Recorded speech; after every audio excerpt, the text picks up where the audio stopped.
আজকে এই ঐতিহাসিক মুহূর্তে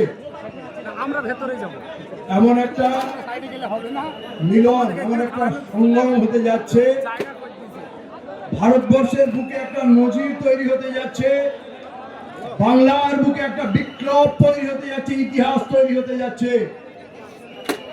আমাদের জননেতা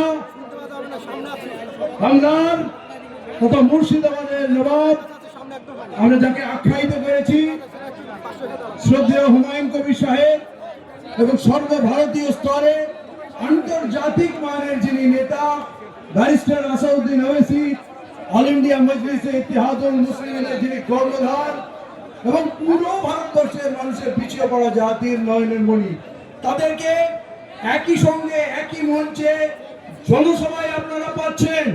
এই ঐতিহাসিক মুহূর্তে আমরা সাক্ষী হতে যাচ্ছি, এবং বাংলার যত বঞ্চনা, যত দুঃখ কষ্ট, যত ক্ষুধার্ত মানুষের পীড়া, যত গরিব মানুষের অত্যাচার শোষণ, যেখানে আমাদের স্বাধীনতা নেই, ভয় আতঙ্ক, যেখানে গুন্ডারাজ, তৃণমূলের অত্যাচার, পুলিশের চক্রামানি, ঘর ভেঙে মা বোনের ইজ্জত দিচ্ছে, ঢুকে যাচ্ছে দুষ্কৃতী পুলিশ, তোলাবাজদের অত্যাচার, ব্যবসায়ী শান্তিতে নেই, গাড়ি চালকরা শান্তিতে নেই, ফেরিওয়ালারা শান্তিতে নেই, বড় ব্যবসায়ী শান্তিতে নেই, আমার মা বোনেরা শান্তিতে নেই, বিড়ি শ্রমিকদের বঞ্চনা, কাজের অভাবে যারা ভিন রাজ্যে গিয়ে কাজ করতে গিয়ে প্রাণ হারাচ্ছেন, না এখানে কাজ, না ভারতের বিভিন্ন জায়গায় আমরা প্রাণ সুরক্ষিত।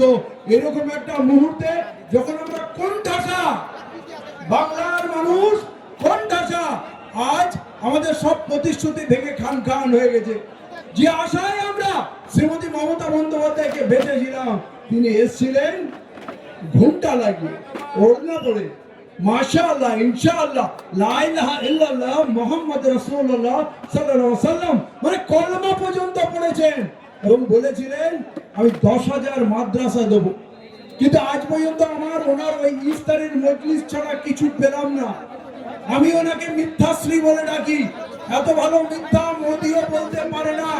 উনি বলেছিলেন 10,000 মাদ্রাসা দেব, মাদ্রাসাগুলো ধ্বংস করে দিল। উনি বলেছিলেন ডবল ডবল শিক্ষা, ডবল ডবল চাকরি দেব। শিক্ষার জায়গায় কি হলো? স্কুলগুলো, এসএসসি, এমএসকে, সমস্ত মাদ্রাসা, আনএডেড মাদ্রাসা সবগুলোকে তিনি ধ্বংস করে দিলেন। তিনি বলেছিলেন চাকরি দেব ডবল ডবল। পার্থর বাড়ির থেকে বস্তা বস্তা টাকা বেরোলো, সাদা কাগজের বিনিময়ে শিক্ষকরা চাকরি পেল, তার মধ্যে না জানি 26,000 মানুষ চাকরি হারালো শিক্ষক। আসলে স্কুলগুলোকে বন্ধ করে দিয়ে উনি মদের ঠেক পাড়ান। এমনকি আবগারি দপ্তরের ওয়েবসাইটে আপনি ঢুকলেই মদের লাইসেন্স পাবেন। মাঝে প্রকল্প আসছিল দুয়ারে মদ, এখন এসছে দুয়ারে সন্ত্রাস।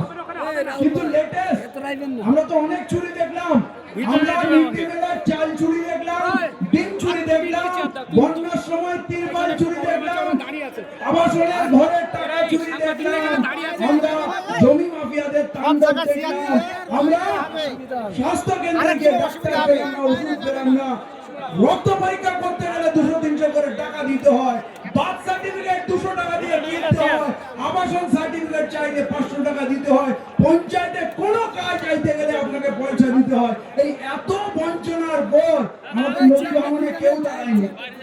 হাজার হাজার গ্রাম ভেঙে গেছে, মন্দির মসজিদ ভেঙে গেছে, সরকার আমাদের কাউকে পাট্টা দেয়নি, বরঞ্চ একটু চিড়ে আর গুড় দিয়ে সান্ত্বনা দিয়েছে।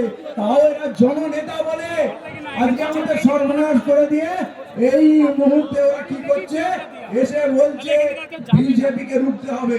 নির্বাচন এসে গেছে, বলছে বিজেপিকে রুখতে হবে। আসাদুদ্দিন ওয়াইসি মিম আর আম জনতা উন্নয়ন পার্টি নাকি বিজেপি পাঠিয়েছে, তারা নাকি ভোট কেটে বিজেপিকে জিতিয়ে দেবে। তো বলি বাবু, 15 বছর কাজ এত করেছো, এখনো তোমার মনে হয় বিজেপি জিতে যাবে? তুমি তোমার কাজের জন্য কি মানুষের কাছে ভোট পাবে না? বিজেপির জুজু দেখিয়ে ভোট, আর কতকাল আমরা বিজেপির ভয় পাবো? আমি আপনাকে বলি, যেটা সব থেকে বড় ভয়ঙ্কর আঘাত, মসজিদ মাদ্রাসাগুলো 1 নম্বরে খতিয়ে মমতা বন্দ্যোপাধ্যায় সরকারি সম্পত্তি বানিয়ে দিয়েছে। কাল হয়তো কাফন করতে গেলে, দাফন করতে গেলে টাকা দিতে হবে। উনি ওয়াকাফ সম্পত্তির আন্দোলন নিয়ে বলেছিলেন কি ওয়াকাফ আইন লাগু হবে না, হয়েছে। এসআইআর এ বলেছেন লাগু হবে না, হয়েছে। আর ওয়াকাফ আন্দোলনকে থামাতে গিয়ে কি বলেছিলেন? ওয়াকাফ নিয়ে কোনো কথা হবে না, ওয়াকাফ নিয়ে কোনো কথা হবে না। কেউ যদি গুলোগুলি করে তাহলে আমার থেকে বড় শত্রু হবে না। এখনো শত্রুকে চিনতে অসুবিধা হচ্ছে কি? শত্রু নিজে বলছে আমার থেকে বড় শত্রু হবে না। আর এসআইআর কি করেছে? আমাদের সবকিছু নিয়ে নেওয়ার পর এখন আমাদের পরিচয় ছিনিয়ে নিতে চায়।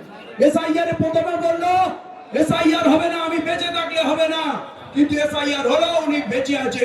এখন ধর্ণা মঞ্চ করে গান, কবিতা, নাটক করছেন। আপনি বলেছিলেন একজনেরও নাম যদি বাদ পড়ে বাংলায় আগুন জ্বলবে। আগুন তো রঘুনাথগঞ্জে জ্বলছে, ওমরপুরে জ্বলছে। আপনার পুলিশ দাঁড়িয়ে থেকে আরএসএস এর ছেলেরা আগুন জ্বালাচ্ছে। বাংলায় শুধু আগুন লাগানোর জন্য বেলডাঙ্গাই পেলেন, ধুলগার পেলেন, ধুলিয়ান পেলেন, শামচারগঞ্জ পেলেন, কাকিনাড়া, ভাটপাড়া, তেলেনীপাড়া, খড়গপুর, মিদনাপুর, যেখানে যেখানে মুসলমান বেশি থাকে সেখানে আরএসএস কে দিয়ে দাঙ্গা করে তার পুলিশ শত শত ছেলেদের আমাদেরকে তুলে নিয়ে যায়। যেটা এসআইআর এর সব থেকে বড় চোট দিয়েছে।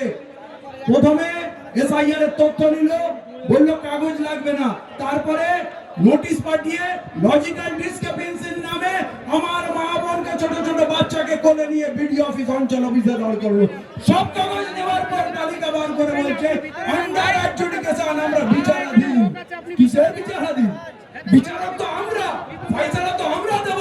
তৃণমূল থাকবে কি তৃণমূলকে গুড়িয়ে দেব? আমরা সিদ্ধান্ত দিই, বাংলাকে আমরা চালাই, আমরা ভোট দিই, সরকার আমরা গড়ি আর সরকার ফেলে দিই। আমরা বামফ্রন্টকে শূন্য করেছি, আমরা কংগ্রেসকে শূন্য করেছি। শূন্য করতে আমরা খুব ওস্তাদ, আমাদেরকে হবে না। মমতা বন্দ্যোপাধ্যায়কে বলছি, কদিন আগে আমাদেরকে আন্ডার অ্যাডজুডিকেশনে আটকে রাখলো, এখন আবার সেইগুলোকে নাম ডিলিট হচ্ছে। তৃণমূলের 11 জনকে টিকিট দিয়েছিল, তারা আন্ডার অ্যাডজুডিকেশন ছিল। পরশুদিন উনি একটা মেল করলেন, 1 ঘন্টার মধ্যে আন্ডার অ্যাডজুডিকেশন থেকে মেল লিস্টে নাম হয়ে গেল। তার মানে আপনি বললেই লিস্টে নাম উঠবে, আপনি বারণ করলে নাম উঠবে না। আমরা যে 50-60 লক্ষ মানুষ, আমরা কি মানুষের বাচ্চা না? আমরা কি কুকুরের বাচ্চা? আপনি কি আমাদের কুকুর ভাবছেন? আমরা আপনাকে তেল লাগাবো, আপনার পায়ে পড়বো? আমরা পায়ে পড়বো না। এটা পরিষ্কার হয়ে গেছে। এই যে আন্ডার অ্যাডজুডিকেশন আছে, ডিলিট হচ্ছে, এগুলো মমতা বন্দ্যোপাধ্যায় করছে। বিজেপিকে আমরা কোনোদিন ভোট দিইনি, কিন্তু এবারে মমতা বন্দ্যোপাধ্যায় ভয় পেয়েছে যে এবারে তৃণমূল ভোট পাবে না, তাই তিনি বিজেপির সঙ্গে, নির্বাচন কমিশনের সঙ্গে হাত মিলিয়ে আমাদের নামগুলো তুলে দিচ্ছে ভোটার লিস্ট থেকে, যাতে উনি বাঁচতে পারেন। কিন্তু না, আমাদের নাম পার্টি আছে, এমআইএম আছে, এটা একজোট হয়ে একটা বিস্ফোরক শক্তি হবে। পুরো বাংলার মানুষ এক হবে। বাংলা থেকে তৃণমূলকে আমরা ধুয়ে মুছে সাফ করে দেবো। আর মমতা বন্দ্যোপাধ্যায় গাদ্দারি করেছে, তার শাস্তি হবে, তার পতন, তাকে শূন্য করে কালীঘাটে পাঠাবো আমরা। এই বিশাল মঞ্চে আমাকে কথা বলার সুযোগ দেওয়ার জন্য আমি হুমায়ুন কবির সাহেবকে ধন্যবাদ জানাই। আমার শক্তি সঙ্গীতে বলছি, 23 তারিখ 29 তারিখ কোমর ভাবুন, মা বোনেদেরও সচেতন করুন, পতিতা দরজায় যান। অন্যায় যে করেছে তাকে শাস্তি দিতে হবে।